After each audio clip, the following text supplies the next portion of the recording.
now is just cameras that take electric and Wi-Fi.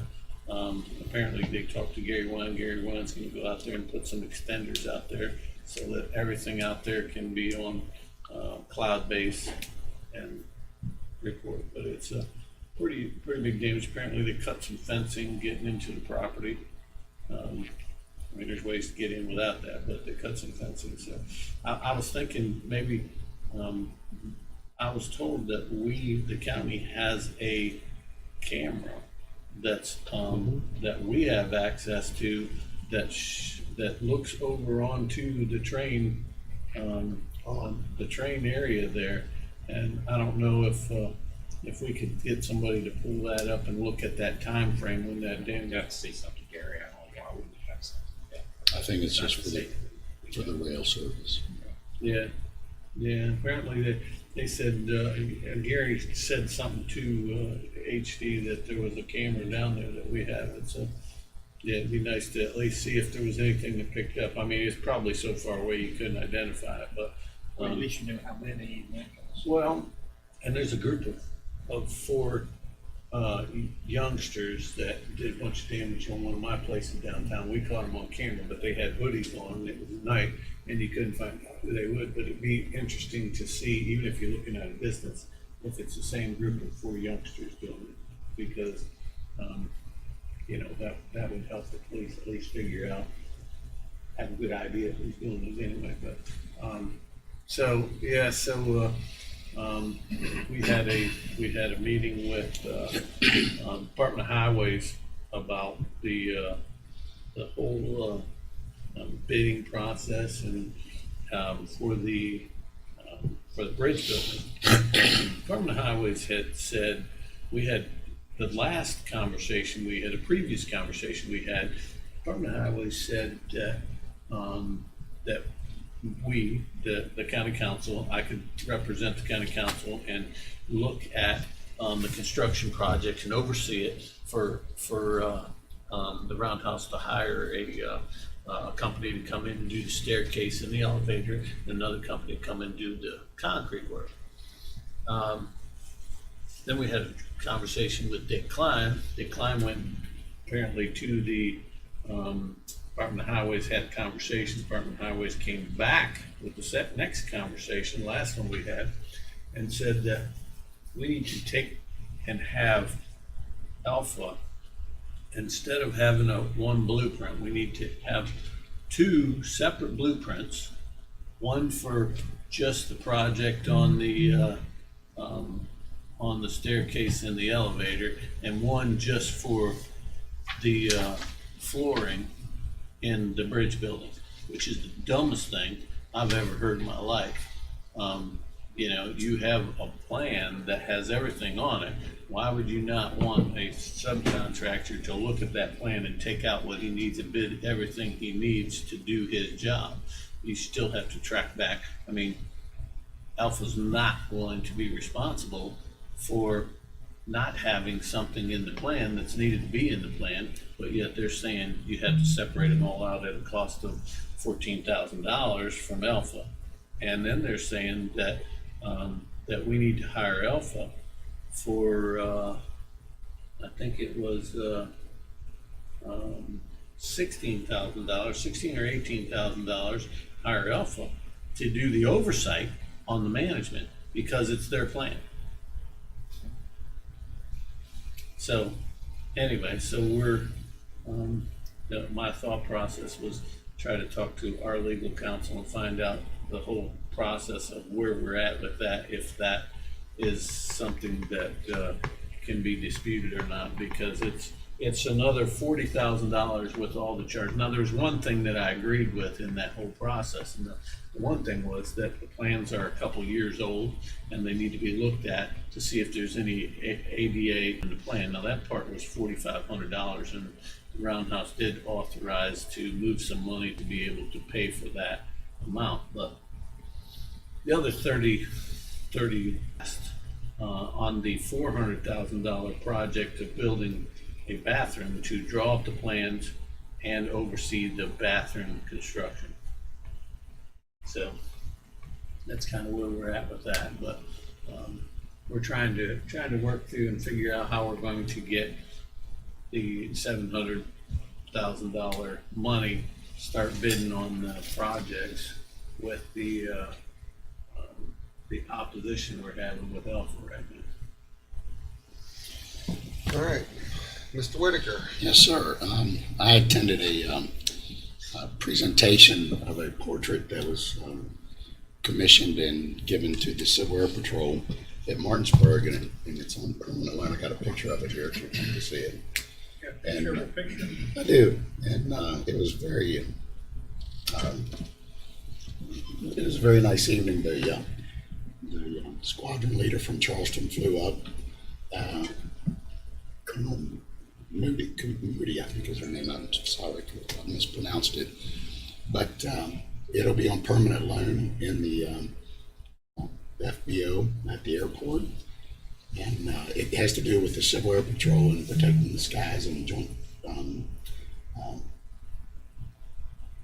projects to keep the skies safer over the non-controlled airports or over the controlled airports around DC metropolitan areas and all over the United States. Right. They do a lot of events, practice events like over the Super Bowl, but they'll try to infiltrate. The Civil Air Patrol will go out on purpose to try to infiltrate a certain no-fly zone, and then the Air Guard comes out, or the Air Force comes out with an F-16 and tells you can't be there, and then they escort you out. And the Civil Air Patrol is taking part in that over the whole United States. It was Yeah, that's a good thing to know. If an F-16 pulls up next to you and you're flying and they rock the wings, you do whatever they do. and very quickly and safely. Follow their lead. But and Keith Berry, a good friend of mine, who used to be a wing commander down in Florida, he actually brought the portrait with him and presented it to the airport, and also a commemorative challenge coin for Denny Barron and two other personnel that had passed away in the Civil Air Patrol. It was a very nice evening, and Keith actually sent me a message to be there, and I thought it was very nice of him to think of me. But Nick was presented with that, and it'll be stored at the FBO until we get the display ready for the Civil Air Patrol part of the museum. So it was a very nice evening. Councilperson Gokenhour. Yes, sir. At Planning Commission meeting Monday night, there were 6 public hearings on different projects. There were 2 projects that related to Butler's Crossing there in Inwood. They're still doing a lot of the groundwork up there in preparation for a supermarket and 2 other kind of strips. So there's a lot of activity in planning right now. Laura said the other day she has about 70 different projects in her queue right now. That's not counting what Monique has. So they're very busy. Right. There's a lot going on. Well, we like to see commercial properties get units. That's a good sign. Yeah. Residential's fine, but commercial for tax money. And also had a landmarks meeting on Tuesday where the landmarks voted to accept the preservation easement from the Farmland Protection Board for Boydville. So that is now, that portion of it is under the Landmarks Commission, whereas the farmland still has their thing on the land, but this is more so on the structure itself. Is that? It will be. They voted to approve it. They start to. Yeah, Farmland Protection Board still needed to vote on it as well, but I feel sure to go move forward with that. And also, there was a good bit of time for the discussion for the MOU between Landmarks and the Morgan Cabin Association. So that's ongoing, and but it's going well. I had Development Authority yesterday, and decent amount of activity there. Went over the financials and everything. Talked about the leases on the buildings. They're doing well. They have one vacancy on the 300 building. there's some more, they have someone wanting to lease that, but we're gonna check a little bit more in their background and make sure that that's gonna be a good fit before we would honor or get into that lease. Cash flow is pretty good.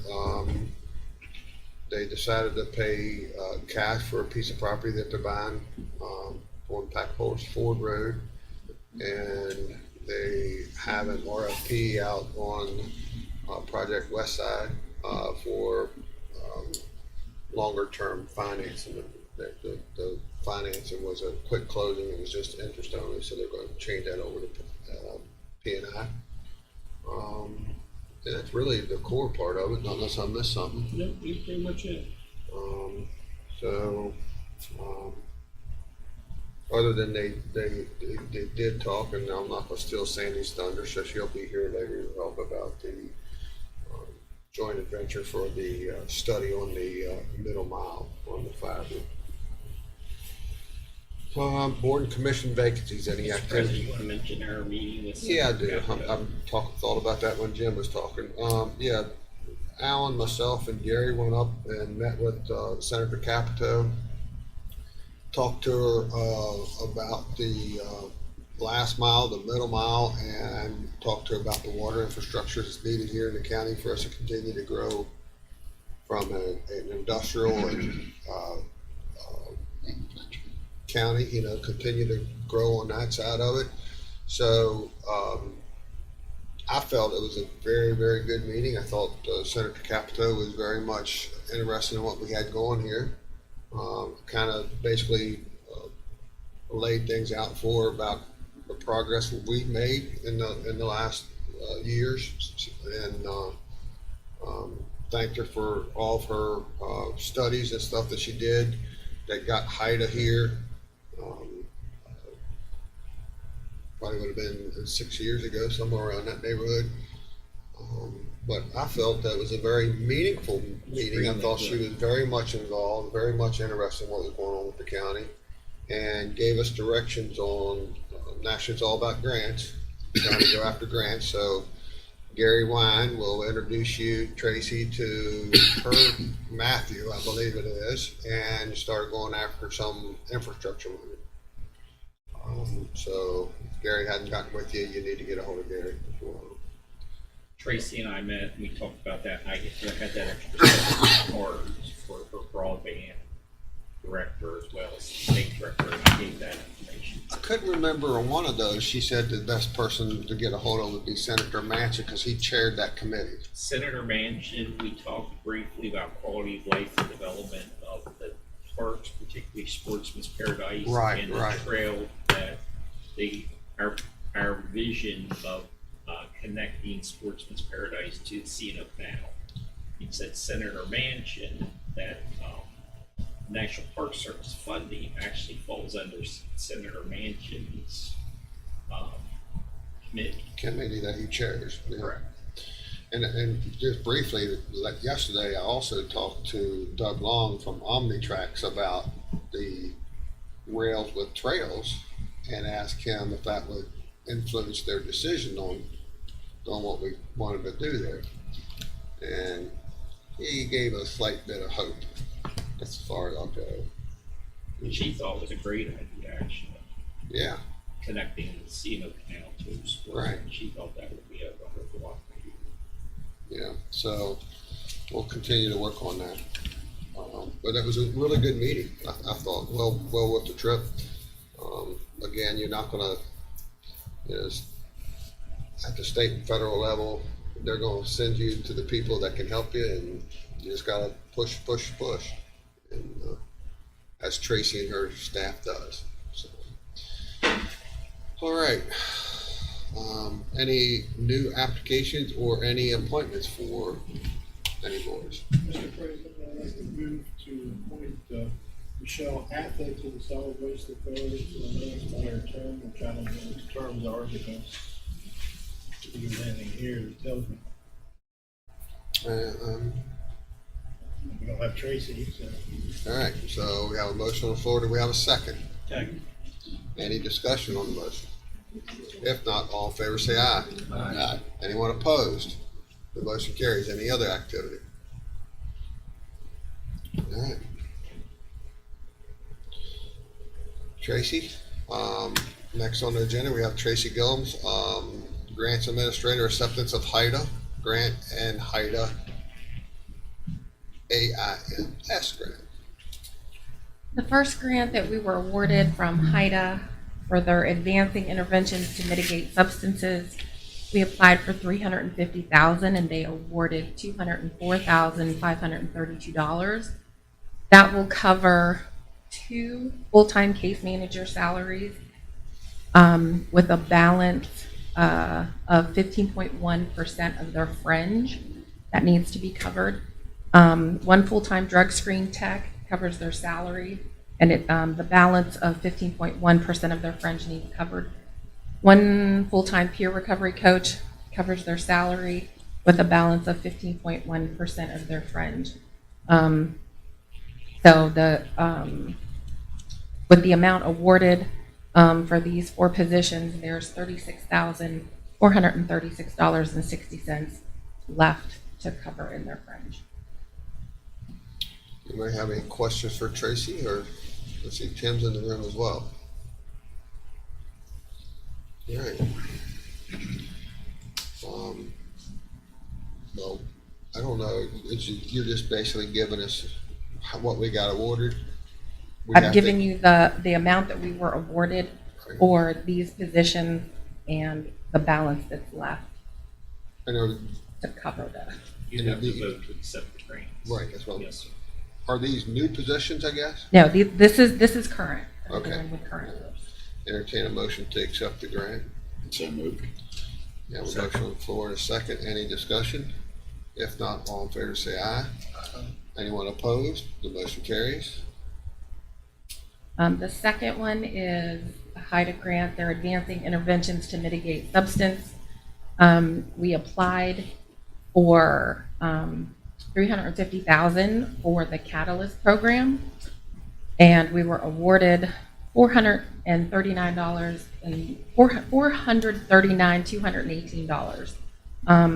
That covers 2 current positions. 1, a full-time Catalyst Youth Specialist Therapist, 1 full-time Catalyst Youth Specialist Peer Recovery Coach, both their salary and fringes, 1 computer system, and then there's 2 new positions for 2 full-time Catalyst Therapists, their fringe and salary, 1 full-time Catalyst Case Manager, salary and fringe, and 1 full-time Catalyst Family Therapist, salary and fringe. And those 4 positions were new. Okay. Do you want to come back up and tell us about those positions, Tim? Sure. I just want to try and clarify something. So there was 1 request we made for $350,000. We were originally given guidance to make 1 request, maximum amount $350,000. HIDA decided to split the funds into 2 separate awards, 1 for our adult program and 1 for our juvenile program. So we requested $350,000, but we've been awarded $495,000 in total. So they went above and beyond. 495 or 430? So. Oh, it's $495. Am I off on the number? 439 for the Catalyst, it was Catalyst specific grant. They awarded $439,218. For the adult program, they awarded $204,532. I was thinking, That's not what they originally did. I was thinking last week we said 497. Not according to the people with the extra 150.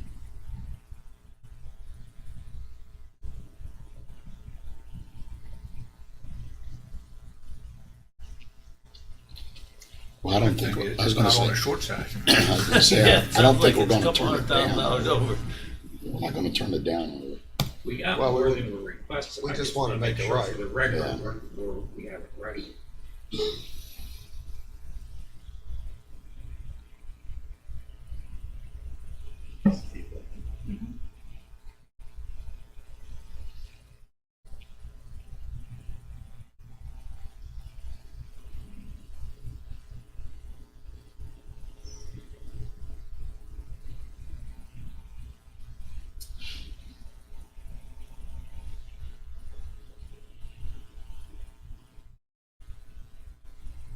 and the room goes silent.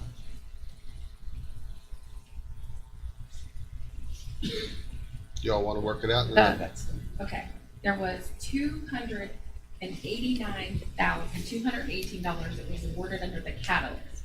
And then they sent an email that said there was an additional $150,000 that was to go to the catalyst, which equals $439,218.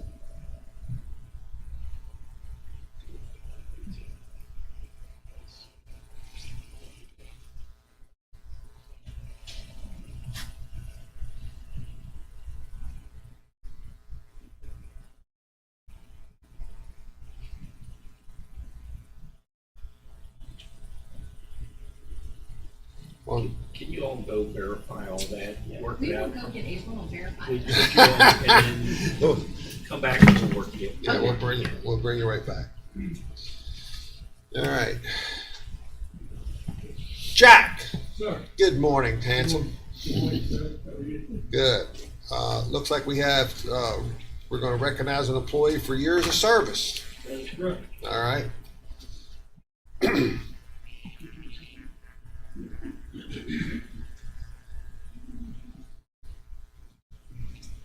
Morning, everybody. Thank you for your time this morning. It feels kind of different not being here asking for money. That's the only time I come here, or employees or something, but, So unlike the Lang brothers. Yeah. no, I think we got a special guy here. All the guys are special, but we got one who's reached a milestone of being here 10 years.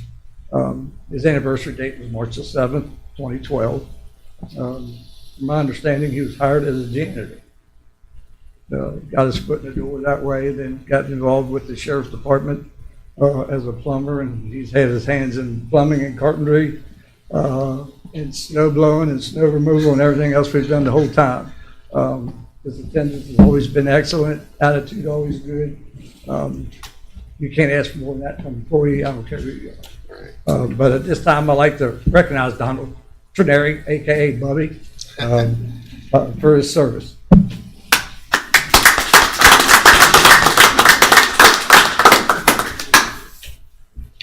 We've got his wife too. He's got the one that's really important, huh? He didn't know if he would get retired or fix it. Looking around, what the heck? Thank you very much. It's been a pleasure working for you, Ken. What are you gonna do now? We're gonna go move a safe in a little bit. You're safe over here right now. I mean, you're retired. He's not retired. It's I'm just not retired. 10 years of service. Oh, okay, I thought you were retired. No, not yet. He did too. Wife won't let, wife went back here, we can hold that. Thank you very much. Well, Donald, I've known you for a long time, and it's always been an honor to be around you. Personality is perfect. You're a great person to have in the county. I know your work skills; they're superb, and just want to thank you for choosing Berkeley County, and we're blessed because of having people like yourself. So. Now, you just gave him a resume somebody else is gonna look at. No, we're all getting too old to pick up roots. Anybody else real quick? Yeah, I've known Bubby practically all my life, and he's never changed. He's always been this happy person, good person, and I've seen his skills, throughout the county, being able to fix just about anything. If he can't, he's got people that can, and you're very fortunate to have the crew that you've got. But you take good care of them, and thank you. That's right. Thank you, Bubby, for. You got a good boss. That's right. That's right. But thanks for everything you've done, and continue to do. Anybody else? I'll say the same thing. Anybody that's going to stick around for 10 years, obviously is a valued employee and likes what they do. So thanks for your years of service for Berkeley County. And many, many years to come. Yeah, I mean, look at him, he's 72. I've been here 50 years. It's good. I think we'll keep you as long as you want to stay. Oh, yeah. Okay. Thank you. Again, Donald and I, we go back to the Trenary racing days. fact, I know at least 36 years ago, because I know my wife was pregnant with Ashley and that was probably a year or so after. It was a lot of fun days. It was a second job, wasn't it? Expensive job. Just to go out and tear up the crap the next day. But Donald, I'd just like the Berkeley County Council congratulates Donald Trenary in recognition of 10 years of dedicated service to Berkeley County and its citizens. Thank you, sir. Thank you.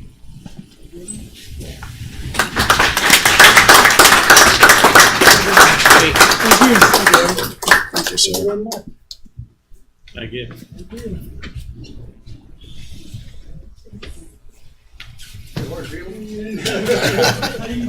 All right, wait, we're not done, Donald. We'll take a break for photos.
Artist rendition, should lay All right, we're gonna go back to, we're back up and running, and we're gonna go back to Tracy Gillums on the HIDA grant. Apologies for the confusion a little while ago. Tracy's numbers are completely accurate. We were thinking about the allotments a little bit differently. I'll let you show. Okay, Tracy. Not that we would ever doubt your word. It's better to be safe than Huh? sorry. When HIDA awarded this, they awarded the adult drug court, I'm sorry, not adult drug court, home confinement day report center and corrections, 204,532. That was a separate grant. We had turned in a grant for this, and it had the catalyst, and they wrote us back and said, yeah, we want you to just do the catalyst. So we made the changes, submitted it, and I said, here's the replacement grant application. And instead of it being one application, it ended up being two. So they awarded the one that was correct, that was turned in first for the day report center. So that was that one. So then the catalyst, they awarded 289,218. And under that award, it will fund one full-time youth specialist therapist, one full-time peer recovery coach. Those are two current positions. The new position is a full-time therapist and a full-time case manager and computer equipment. Under the 289,18, that covers all of that. Then they sent us a third email that said, here's an extra $150,000 budgeted in your Catalyst program.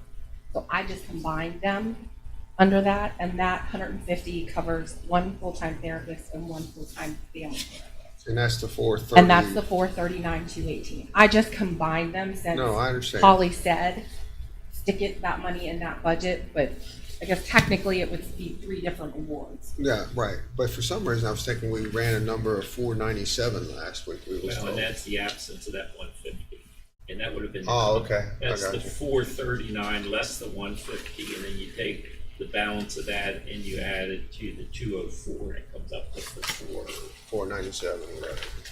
Okay. Yeah, they applied for it, and Heidi came back and said, "Oh, by the way, you didn't ask for enough under Catalyst. We're going to give you $150,000 more." Yeah, and we're so grateful to HIDA to treat us the way we do, or they do. Total with the extra 150 added to the 289,218 is two full-time Catalyst therapists, one full-time Catalyst case manager, one full-time Catalyst family therapist. How many of those are all new positions? Those are all new positions, a total of 4 new positions. You got a place to put it? That's what he was talking about, and that's, well, let's accept the grant, and then we'll get talking to Tim a little bit. Right? So we need to accept the grant from HIDA for 439,218. So moved. Entertain a motion. Motion's been made. Second. Any discussion? All in favor say aye. Aye. Anyone opposed? The motion carries. Thank That you. includes the benefit amount that we have to Correct. cover. Yeah, that's a zero match too. That's what. This is a zero match, and with the 2 current positions and the 4 new ones, and the 439,218 and a computer system, that covers everything. Right. It covers itself. Okay. All right. Thank you. And this council's for the past, I don't know, year or so, you want to have more presence in schools. Absolutely. Tim, can you come up and explain Catalyst? And actually, that was a conversation that's with the senator on Monday. It was basically, we're so Monday or Tuesday, whenever. It was being so. She was talking about how we're doing such a good job on the recovery services, but yet she was worried about the children, the next generation, and I let her know that we're working on that as well. And then we got talking, Gary and us on the way back, that, and this, we've known this for quite a while. I thought it was 49%, but DHHR in the state of West Virginia takes 44% of the whole state's budget. there's something wrong with that. You know, we need to fix the problem rather than keep feeding it. So, all right, tell us about your, I got a thought, but, out of space, need space, we know that. We've talked to, the architects about getting busy. So one of my quick thoughts, and I know this isn't ideal, but is there any way to shuffle things around, and is the Recovery Resource Center using your old building 100%? The back modular is not being used. That's being used for storage at the moment. It's not ideal to separate those programs into two different locations. I was thinking about home confinement. What about if they move them out for a while? Would that work? Home confinement does a lot of drug screening, Okay. and any of the programs that involve drug screening, they would become more complicated. Have to have people go to two separate locations. Okay. Could it work? No, Anything could work, I guess. It's I not know. ideal. I know you'll think about it. You know, we got to do something to bridge. We're always building bridges for you, Ken. Good bridges. Don't want to burn any. Yeah. Just Yeah. this program will do as far as derivation goes, providing services to